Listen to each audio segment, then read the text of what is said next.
Hello, it's Burgess Taylor.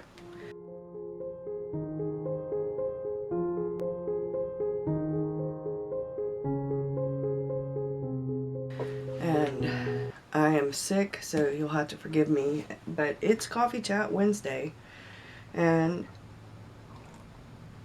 I thought I'd talk about a few things. First, I'm going to go ahead and get this out of the way. The artist way. I don't know if I'm going to have my artist date this week. I am sick. Like, really sick. This is my 4th day of being sick, and it's just... But that's not what this is about. The morning pages I wanted to talk about for just a minute, since it's a coffee chat. One of the things that I noticed when I was doing the morning pages is that sometimes I start out with nothing in particular, just what mood I'm in. The last few days it's been that I'm sick and that I'm tired of being sick, that I can't breathe. And then other things have been like a lot better. My art journaling, you can see, I art journaled about being sick today and yesterday. Yeah, Monday I had a ton of errands. I mapped it out Sunday, did the little thing, drew the little car, and then I did my little laundry thing because I was going to do some housework and I was going to run errands and I was going to write and I was going to do all these things, and needless to say, I didn't get very much done. I didn't run any of my errands at all, but I did do a little bit of journaling. I did do some reading. I curled up in the recliner with my very soft blanket I got for Christmas and some tissues and read and journaled, and I am doing things that are artistic, that are creative. One of the things I wanted to talk about was why I am doing the artist way, really, and why I think it's important, and why I'm so glad that there's been such a great response to it.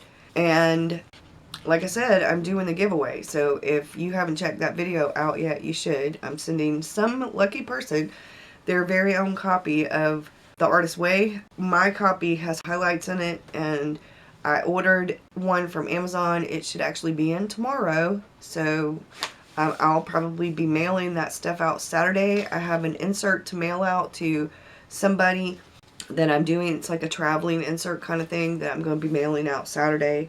The artist date says to take your artist for a walk for 20 minutes and enjoy the scenery, to take yourself out and go somewhere and get yourself some new artistic supplies like stickers or pens or something like that. I went to Michael's and I bought myself some pens, different colors. These are not waterproof, unfortunately, but for my regular journaling, I can use these. And for like the planner stuff, I can use these. So I really like these kinds of pens. I just really wish this was waterproof. I guess from now on, I'm actually just going to stick with the Micron ones, maybe. I treated myself to that. And I treated myself to a cup of coffee. So I actually did go on an artist date when I very first started the rereading and redoing the Artist Way course. It's a self-guided course. But I wanted to do another one this week, towards the end of the week, so that I could see how I felt if it was different. And I was going to take myself to Starbucks today or yesterday and enjoy having a cup of coffee and take my Hobonichi with me and my little travel bag. I was going to draw and write, just watercolor, and that didn't happen because I'm sick. My husband is sick. My son is sick. We're all sick, so I'm pretty sure it's contagious. So I really didn't want to go to Starbucks and infect anybody else with the sickness. But another thing it says, I said, you could go on a walk. So this morning I went, I did my walk, but I also just kind of walked around my backyard and did a little bit of walking, just in kind of enjoying nature. I was up at like 7:30 this morning, and the first thing I did was do my morning pages. One of the quotes that I found, I wrote a few of them down, but one of the things that really just kind of stuck with me is, to live a creative life, we must lose our fear of being wrong. Joseph Chilton Pierce. That's so true. That's one of my biggest problems with the writing is that I'm so afraid that it's the wrong sentence, or it's the wrong scene, or I'm doing it wrong, or I'm not showing enough, I'm telling too much, or that, that's that negative censor, that thing that she talks about in The Artist's Way. And another one that just really kind of stuck with me was, we have been taught that negative equals realistic and positive equals unrealistic. And I think that's very true. And then the last one I'm going to share, because I wrote like 5 of them down, but I'm only going to share the 3, is make your own recovery the first priority in your life, Robin Norwood. So I kind of just wanted to touch on that for a minute. When I first started the program, I was feeling a bit burnt out. I started it like in November, and I knew I was going to get a bit burnt out, and I wanted to keep my creative muse up and running during NaNoWriMo, and I did some of it, but then I got so busy with NaNoWriMo, I just kind of went to the wayside. I didn't do any in December, because December was hell month for me, especially the end of it and the very beginning, trying to get everything done for the holidays and all that stuff. And then I had problems with the writing. It was either going really good or just not at all. It was a mess. So after the week after I had the meltdown on the 2nd of January, I kept thinking, all this anxiety I feel, and being stressed out and being overwhelmed and being depressed about all of that. And I have anxiety and depression, and I wasn't focusing. My ADHD was like, it was getting to the point where I was seriously contemplating taking medicine again. And I haven't been on medicine for almost 6 years now. I don't want to get back on medicine. It's one thing to take some anxiety medicine when something really traumatic happens, like if there's a funeral, something like that happens. But because of what's wrong with me, medicine that works for my ADHD causes my anxiety or my depression to be worse. Medicine that works for the anxiety or the depression causes the ADHD to get worse. It's like a constant battle with those things. I haven't found a good cocktail, and I've kind of learned how to deal with it. There are a lot of people out there who have depression, though, and get on medicine, get off of it, get on medicine, get off of it. And if I were in a constant struggle with my depression like I used to be, I would get back on medicine. I would find whatever medicine works for me, and I would keep going until I found a medicine that actually worked. So I thought, you know what, I'm going to try a couple of different things, and I'm going to see if those will work, because I really don't want to get back on medicine again. Let's start the creative thing again. Let's do The Artist's Way. Let's actually do the program and see if it'll work. Let's focus more on being true to your inner self, to what you really want to do, to your dreams. I mean, you're telling yourself dream big, and you want to fulfill these dreams. You want to write your book. You want to finish your book. But if you're not writing, you're not going to finish your book. And if you let all of this affect you this much, to the point where the self-doubt's eating at you, and you have a lack of confidence, and you're insecure about the writing and things like that, you're not making enough time for yourself to do the things that you really enjoy, like the art, journaling, and things like that. If you go back to work, because I was seriously considering going back to work, going to find a job, and that I was trying to get back into school, and I'm still trying to get back into school, but it doesn't look like I'm going to be able to go until the summer. But I have all these things going on. I've been rearranging my plot board up there. As you can see, there's pretty much kind of I need to finish Act 1. But I've been working on that, and I've been reading Nail Your Novel, and I've been reading a lot of other books. I just finished Abraham Lincoln Vampire Hunter. That was a really good book. I finished Truth Witch, and I finished Deeply Odd. I'm going to finish Altogether Dead. I think I'm just going to concentrate on those books and the 2 writing books I'm working on along with The Artist's Way. While it's the end of January, I have this last week of January, and then I'm going to just try to finish up what I can during that week, and then February I'll start some new books.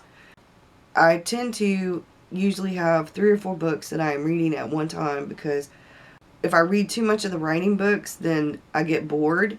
It's the left brain, right brain thing, so I have to alternate. Like, I alternate between something like Charlene Harris's Sookie Stackhouse books, and I'm also reading Illuminate. So I go back and forth between the two, and then I go back and forth between the two different writing books that I'm reading. And I know that probably wouldn't work for some people. Some people need to read a book, and then finish it, and then start a new one. But I find that with the ADHD, I get distracted or bored easily, so I have to kind of mix things up some so I don't. Usually I don't really have a problem. Some books, though, I can't put down. Like, once I start them, the book is so good that I can't put it down. I went through the first 3 or 4 Sookie Stackhouse books, like, back to back. I wasn't really reading much of anything else at all because I was so into them. But now I'm getting to where, I don't know, there's kind of like the first 3 or 4 were like 5s on my scale. Now I'm at where they're about 4s. They're not quite 5s anymore. Not that they're boring, they're not. They're just not holding my attention the way the first few books were. Abraham Vampire Hunter, I would rank it at about a 4.5. That was a really good book. How he laid it out was really good. I've already watched the movie. Now I want to watch the movie again since I've finished the book. And Illuminae, I wasn't quite so sure I was going to really get into it because of how it is, but I love it. So far, it's great. I'm really getting into it. So I'm actually reading more of it than the Sookie Stackhouse right now, but I have Nail Your Novel on as an ebook in my Kindle reader, but I wanted it a physical copy. I'm more of a physical copy kind of person. What else is going on? Other than being sick. And I keep alternating between juice and coffee, which is going to kill me. I'm going to have heartburn like crazy. But that's what's going on in my world. I'm doing my morning pages, really enjoying them. I'm finding that I'm actually writing more than 3 pages. I'm actually writing about 4 or so pages when I do the morning pages. I've noticed, though, as I progress, they're less and less about just random, I don't feel good, I really don't want to write, or I'm really scared to write, or what book I'm reading. And it's more and more about my thoughts and feelings about the books or about my writing. And I'm a little bit coherent after that very first paragraph or two. So the first paragraph or two is whether I'm sick, how my mood, the weather, things that I want to do that day, that kind of thing. And then by the time I get to the end of the first page, or definitely into the second page, I'm writing more and more about the things I'd like to accomplish, my feelings about those things, why I haven't been doing some of the things I really want to do, that kind of thing. So it's really, it's helping with clarity and purpose. I think by the time the 12-week course is over, it will definitely have changed how I journal, I think, because I think I'm going to probably end up continuing the morning pages. I just won't do them in that journal. They'll just be in a different way, maybe. So I hope you guys are doing great. I really don't want this to end up way too long, and I really don't feel good. I just took some more medicine, and it's going to be time soon for me to blow my nose because I really just cannot breathe. So I missed the tweet chat last night because I took the medicine and I fell asleep. I didn't wake up until I think it was about 9:30, no, it was 10:30. I woke up at 10:30. Tweet chat was already over. And then I did check some stuff on YouTube, and then we have the live Google Hangout tonight, and I'm not so sure that I'll be up to par to do it. But I hope you guys have a good one. If you're interested in winning a copy of The Artist's Way, check out that video. It's very brief, I promise. It's one of my shortest videos ever, probably. And follow the directions so you can win a copy. Like I said, we're into the first week of it, and I've got quite a few people participating. And they have group things. There are some Facebook pages for The Artist's Way. There are all kinds of, there's some websites, some chats, whatever I found online. And I don't know if anybody is interested in a Facebook page or something, or if we're just going to keep on doing it on, I think we should continue with YouTube and maybe Google Plus, Twitter, and maybe we should figure out a hashtag for it. And other than that, just let me know if you have any suggestions, comments, whatever. Thanks. Bye.